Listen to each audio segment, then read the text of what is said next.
Alright, hey guys, welcome back to 103.3 Misfits in the Morning. I'm Joseph Sorelli here with my co-host Brady Keene. We got a couple interesting things to talk about today. We got this Johnny football conversation that never seems to be going away, where LeBron's going, and who the most underrated player in the NBA is.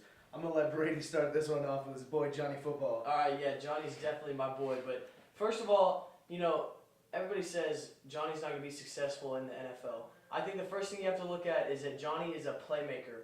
Certainly several years ago, though, a quarterback with the skill set that Johnny has would not have had as nearly a bright of an outlook, on their future. We didn't have dual threat quarterbacks in the NFL 10 years ago. But look at the dual threat talent that's in the NBA or in the NFL right now, like Colin Kaepernick and Cam Newton. Russell Wilson just won a Super Bowl. Right, yeah. Manziel actually compares even better to Seattle star Russell Wilson. But I honestly think that Manziel could come into the league with the Browns and be the best dual threat quarterback in the NFL. We all know about his speed and running ability, but Johnny, and we all know that he lacked pocket passing skills in college. But last year, especially during the regular season and the offseason, Johnny's rapidly improved, and he can truly be successful even without his running skills, I believe, in the NFL.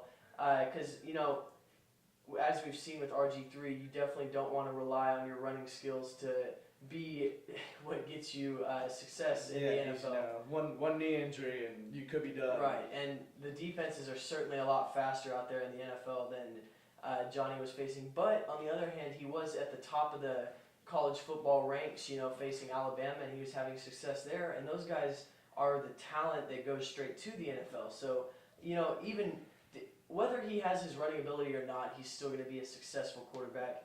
NFL scout Daniel Jeremiah said that Johnny's the most creative playmaker he's scouted in 10 years.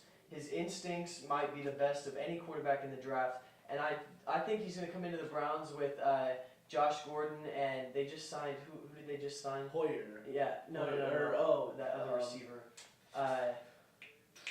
I can't think of it right now. I know who you're talking about. Another with that new receiver. There's another target out there on the outside that Johnny can. Miles Austin. That's right. Miles Austin, former Cowboy, joining Johnny out there in Cleveland. And if Josh Gordon is able to get off of his potential suspension, I'm not sure how that's going to end up. Yeah. That could be a big hit. But I think it'll be a bright first year for Johnny. Oh yeah. I agree. I think Johnny will have a successful football career. The only thing he needs to worry about is his off-the-field antics. If he starts cleaning up that, there's no way he can be a Super Bowl winning quarterback. He might be the first quarterback to take the Browns to the Super Bowl. All right. Speaking about Cleveland, everyone in there loves their boy LeBron, huh? Oh yeah. Not really. But when LeBron left Cleveland in 2010, right? Yeah, 2010. Yeah. LeBron left Cleveland with the whole decision, the big hour-long special on ESPN, had to be dramatic. Everybody in Cleveland hated him for it. You saw, anybody that watched ESPN at all saw the fans burning jerseys. LeBron was the most hated man in Cleveland. It's his hometown. They're running him out of it. Dan Gilbert is just attacking him as a man, not just as a not just as a basketball player, but as a man in general. And when I look at LeBron with the possibility of being a free agent this summer, I don't know where he's going to go, but I know he's not going back to Cleveland. After the Gilbert antics, I just don't see that happening. There's no winners on that team, with the exception of Kyrie Irving. He left on awful terms. I just don't see it happening. Yeah, I don't think he's going back to Cleveland, but the possibility of meeting up with Carmelo, that definitely entices him and his championship spirit. Yeah, I think when you look at the possibility that LeBron could go to New York or Carmelo could come to Miami, I think that's definitely an interesting scenario. I mean, imagine a New York lineup with Carmelo, LeBron, Tyson Chandler, and J.R. Smith. That would be impossible to stop. I mean, that would be the super team that they would be able to beat the Heat right now. That team would. Oh, easily. Yeah, and Phil Jackson's a proven winner. Tyson Chandler plays great defense. I mean, that's always good to have. That LeBron would love having a post defender down there that can that has won multiple defensive Player of the Year awards. Not to mention a brand new coach with 5 shiny rings on his fingers. Oh yeah, you walk up and shake his hand. He's got 5 big old rings on his hand. That's definitely enticing. That definitely entices LeBron. And you know, being the media superstar that LeBron is, imagine him in the biggest media market in the world. The markability would be huge. He would be getting all kinds of, publicity. It would just, yeah, I see that actually as being a possibility. With Phil Jackson in the front office, anything could happen. Oh yeah, easily. All right. I think though, the best case scenario, or the most surefire scenario, if you're gonna go bet in Vegas or something, you need a bet that LeBron's gonna stay in Miami. He's comfortable there. They're winning, proven winners. He's got rings, success. I just don't see any reason why, unless the New York scenario. The New York scenario provides him a little bit of flexibility with his decision. Even with that, I don't see him leaving Miami unless they lose this finals to the Spurs. Right. If they lose this finals and New York's offering him that big money to come play with Carmelo, it could be a possibility. Right, and that would definitely be an interesting scenario. All right. Other teams in New York, I know you have a little bit of a different opinion, but I'd agree with yours. Up in Brooklyn, there's this guy, most people know him. His name's Joe Johnson.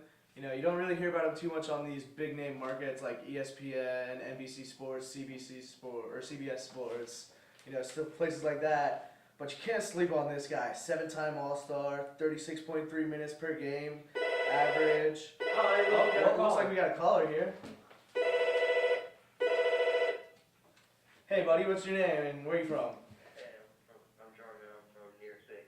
Hey, Jordan, how's it dude, going? How you doing, man? I'm doing good. How are you guys? We're pretty good. You calling in to talk about Joe Johnson, or do you have another topic? Yeah, I want to talk about Joe Johnson and the Knicks. Alright, what you got? Well, I feel like Derek Fisher, he's going to be a good coach, but, I think he's going to fall out of the mark because really, he's been a player all this time. He's never been the player coach that Jason Kidd was. He's not going to be the same guy that Jason Kidd was because Jason Kidd was still playing, doing all of that, and coaching at the same time while Derek Fisher was just playing. He never really got the chance to coach. Yeah, I agree with that, but at the same time, you also have to think about how much in these past couple of years Derek Fisher has helped Russell Westbrook, Kevin Durant, like how much he has helped them mature as players and helped them out. I'm pretty sure that's given him a little bit of coaching experience, not quite as a real coach, but A little bit of coaching experience, but it's also Jason Kidd's been around very, very much older coaches, while Derek Fisher, while he's been a player coach, he hasn't had the same, he hasn't had the older coaches. He had the Scott Brooks from OKC. Well, you have to remember that Derek Fisher did spend a lot of time with Phil Jackson in Los Angeles. everyone knows Phil Jackson is wise beyond his years as a player and as a coach, and I'm pretty sure that'll definitely help Derek Fisher out, especially helping him progress as a coach, considering he is his new boss. Right, and they're there together now, so any of that guidance that Phil hadn't necessarily passed along when they were together in Los Angeles has the opportunity to be passed along now as front office and coaches. Alright, thanks, guys. Yeah, No thank you. problem. Alrighty, guys, I think that's gonna about do it for us today. Got to a lot of stuff. Be sure to join back in tomorrow, 9 a.m. 103.3 Misfits in the morning. I'm signing off. I'm Brady Keene, and for my partner Joe Storelli, this is Misfits in the morning on 103.3. All right, thank you guys for joining. Have a good day.